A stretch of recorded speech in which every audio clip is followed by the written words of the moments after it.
गांव के किनारे पर एक पुरानी और जर्जर हवेली खड़ी थी, जो अब भूतिया हवेली के नाम से जानी जाती थी।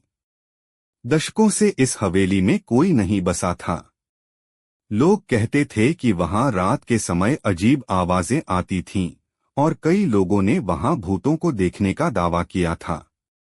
राहुल और उसकी दोस्त मीरा इस तरह की कहानियों में विश्वास नहीं करते थे।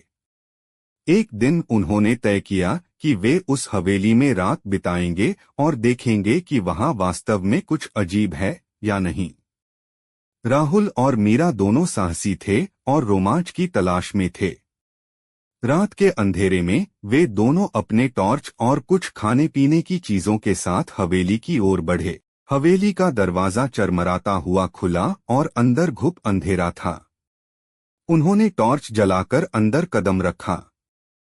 हवेली के अंदर धूल और मकड़ियों के जाले हर जगह फैले हुए थे। राहुल और मीरा ने हवेली का मुआयना शुरू किया। पहली मंजिल पर उन्हें कुछ पुराने फर्नीचर और किताबें मिलीं। सब कुछ सामान्य लग रहा था, लेकिन जैसे ही वे ऊपर की ओर बढ़े, अजीब घटनाएं शुरू हो गईं।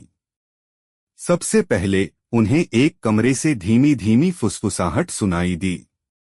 वे डर गए, लेकिन हिम्मत नहीं हारी और उस कमरे की ओर बढ़े। कमरे के अंदर कुछ नहीं था, लेकिन हवा में ठंडक का एहसास था। अचानक दरवाजा अपने आप बंद हो गया और कमरे में अंधेरा छा गया।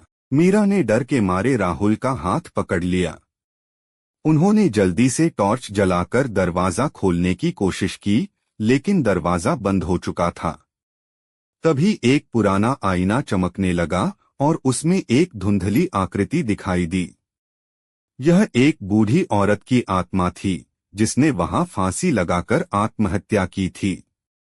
आत्मा ने धीरे धीरे अपनी कहानी सुनाई। वह औरत अपने पति के अत्याचारों से तंग आकर आत्महत्या कर चुकी थी और उसकी आत्मा अब इस हवेली में फंसी हुई थी। वह कह रही थी, मुझे शांति चाहिए, मेरी आत्मा को मुक्त करो। राहुल और मीरा ने आत्मा से पूछा कि वे उसकी कैसे मदद कर सकते हैं। आत्मा ने बताया कि हवेली के बगीचे में एक पुराना पेड़ है, जिसके नीचे उसका अंतिम पत्र और कुछ व्यक्तिगत वस्तुएं दबी हुई हैं। अगर वे उन चीजों को निकालकर उसकी कब्र पर रख देंगे, तो उसकी आत्मा को शांति मिलेगी। राहुल और मीरा ने साहस जुटाकर हवेली के बगीचे में जाकर खुदाई की। कुछ ही देर में उन्हें एक पुराना डिब्बा मिला, जिसमें उस औरत का अंतिम पत्र और कुछ वस्तुएं थीं। उन्होंने उन चीजों को लेकर नजदीकी कब्रिस्तान में उसकी कब्र पर रखा और प्रार्थना की। जैसे ही उन्होंने यह किया, हवेली में अचानक से रोशनी भर गई और आत्मा प्रकट हुई। उसने धन्यवाद कहा और अंततः मुक्त हो गई। हवेली में फिर कभी भूतिया घटनाएं नहीं हुई। राहुल और मीरा ने सबको यह कहानी सुनाई, और तब से वह हवेली केवल एक पुरानी इमारत बनकर रह गई, जिसमें अब कोई डर नहीं था।